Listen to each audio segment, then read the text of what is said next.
Pagbasa mula sa mga gawa ng mga apostol. Noong mga araw na iyon, sinabi ni Pablo sa mga tao, "Ako'y isang Hudyo, ipinanganak sa Tarso ng Cilicia, ngunit lumaki rito sa Jerusalem. Nag-aral ako kay Gamaliel at buong higpit na tinuruan sa kautusan ng ating mga ninuno. Tulad ninyong lahat, ako'y masugid na naglilingkod sa Diyos. Inusig ko at ipinapatay ang mga sumusunod sa daang ito. Ipinagapos ko at ipinabilanggo sila, lalaki't babae.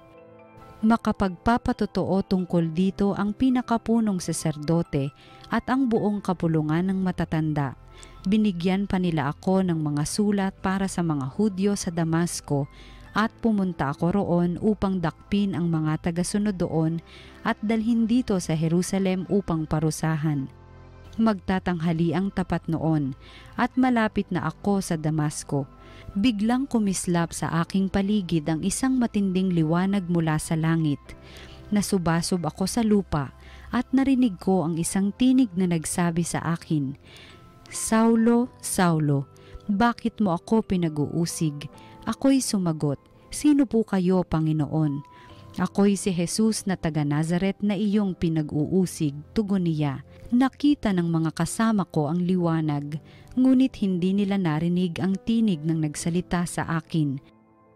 At akin ding itinanong, "Ano po ang gagawin ko, Panginoon?" Ang tugon sa akin, "Tumindig ka at pumunta sa Damasco. Sasabihin sa iyo roon ang lahat ng dapat mong gawin." Nabulag ako dahil sa kaningningan ng liwanag na iyon, kaya't ako'y inakay na lamang ng mga kasama ko papasok sa Damasco. May isang lalaki sa Damasco na ang pangalay Ananias. Siya'y taong may takot sa Diyos, tumutupad sa kautusan at iginagalang ng mga Hudyong naninirahan doon. Pinuntahan niya ako, tumayo sa tabi ko at sinabi sa akin, "Kapatid na Saulo, makakakita ka na." Noon din na nauli ang aking paningin at nakita ko siya. Sinabi pa niya, "Hinirang ka ng Diyos ng ating mga ninuno upang mabatid mo ang kanyang kalooban, makita ang kanyang banal na lingkod at marinig ang kanyang tinig, sapagkat ikaw ay magiging saksi niya upang patotohanan sa lahat ng tao ang iyong nakita at narinig. At ngayon, huwag ka nang mag-atubili. Tumindig ka, tumawag ka sa kanyang pangalan at magpabinyag, at magiging malinis ka sa iyong mga kasalanan." Ang salita ng Diyos. Humayot dalhin sa tanan mabuting balitang aral. Purihin ang poon, dapat na purihin ang lahat ng bansa, siya ay purihin ng lahat ng tao sa balat ng lupa.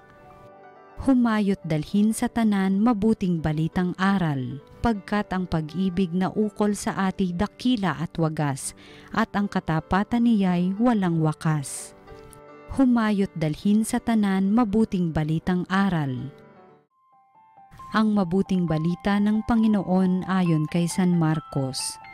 Noong panahong iyon, nagpakita si Jesus sa 11 at sinabi sa kanila, "Humayo kayo sa buong sanlibutan at ipangaral ninyo sa lahat ang mabuting balita. Ang sumasampalataya at nagpabinyag ay maliligtas, ngunit ang hindi sumampalataya ay parurusahan. Ang mga sumampalataya ay magtataglay ng ganitong tanda ng kapangyarihan. Sa pangalan ko'y magpapalayas sila ng mga demonyo at magsasalita ng ibang wika. Sila'y hindi maaano, dumampot man ng ahas o uminom ng lason, at gagaling ang mga may sakit na mapatungan ng kanilang kamay."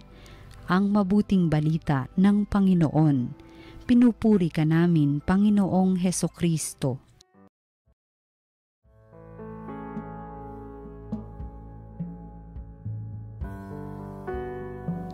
Magandang araw po mga ginigiliw naming taga-subaybay. Tayo po ngayon ay nasa ikatlong linggo na po sa karaniwang panahon. Pero ngayon po ay 25 ng Enero. Isang natatanging kapistahan po ang ating ipinagdiriwang ngayon. Ito po ay ang hindi kamatayan ng isang santo. No? Pero in a way, mayroong kinalaman sa kamatayan. Pero hindi ito yung talagang araw ng kamatayan ng santo. Sapagkat ngayon, pinagdiriwang natin ang tinatawag na conversion of Saint Paul. Ang pagbabagong buhay ni Apostol San Pablo. Alam ho natin na sa simula, hindi naging ganoong kaganda ang naging unang bahagi ng buhay ni Saul bago siya naging Pablo. Siya ay naging taga-usig ng ating Panginoon noon. Inuusig niya ang mga sumusunod at naniniwala kay Kristo.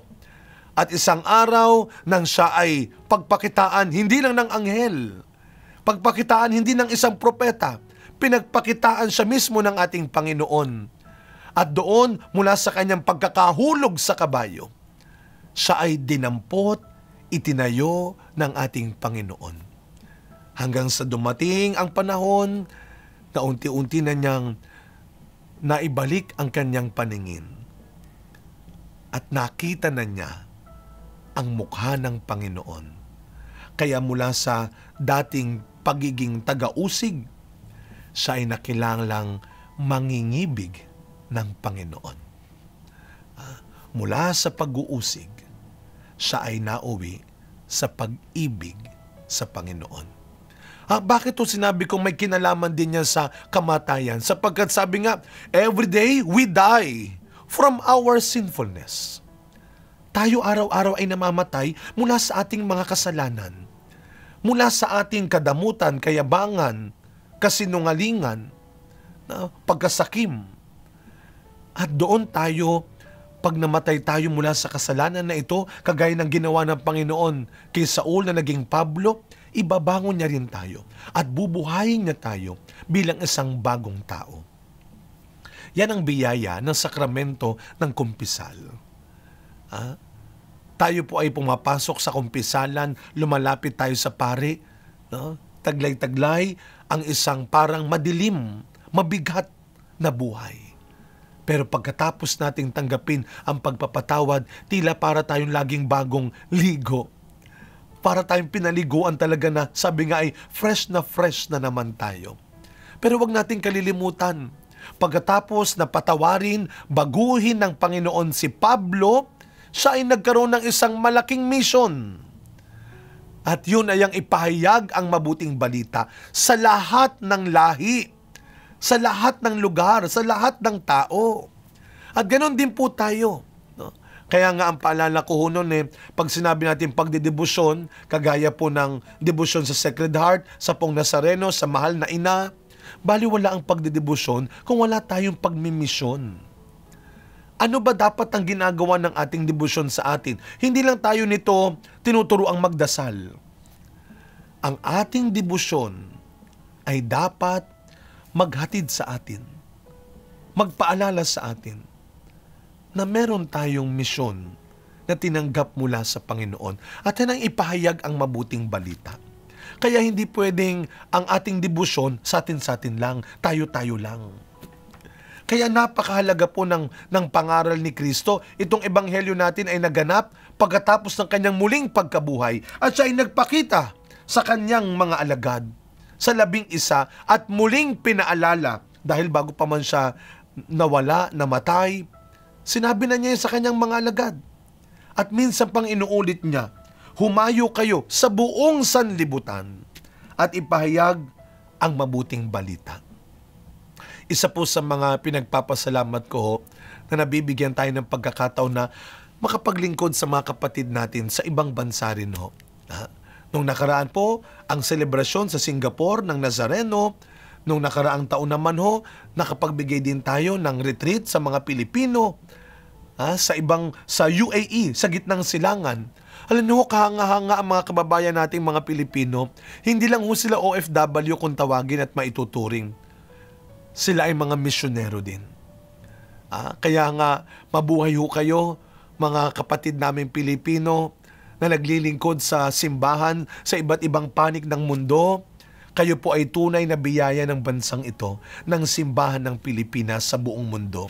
Hindi na tayo mission area lamang o mission territory kagaya ng mga nagdaang taon. Tayo ay mission sending na rin. Nagpapahayag na tayo, nagpapadala na tayo ng mga Pilipinong misyonero sa iba't ibang panig ng mundo. Pero sana, wag nating kalilimutan, hindi natin kailangan lumayo para tawagin lang tayong misyonero. Hindi natin kinakailangang lumayo para magkaroon lang ng misyon. Your home, your family, is your first mission station. May mission tayo at ito ay nagsisimula sa ating pamilya, sa ating bahay, sa ating mga kasama. Sabi nga ni Saint Mother Teresa ng Calcutta, nung maraming gusto rin sumama sa kanya, katulad ng Panginoon, sabi ni Mother Teresa, you look for your own Calcutta. Hindi nyo kinakailangan pumunta sa Calcutta para kayo ay makapagmisyon kagaya ng ginawa niya sa mga mahihirap, sa mga nagugutom, sa mga may sakit. Simulan mo muna sa pinakamalapit sa iyo at pinakamalapit sa iyo. Ito ang nais ng ating Panginoon. Ipahayag natin ang mabuting balita, lalong-lalo na sa mga tao, sa mga lugar na higit na nangangailangan. Sana hindi lang tayo yung gumagaling, hindi lang tayo yung gumiginawa at pinagpapalang.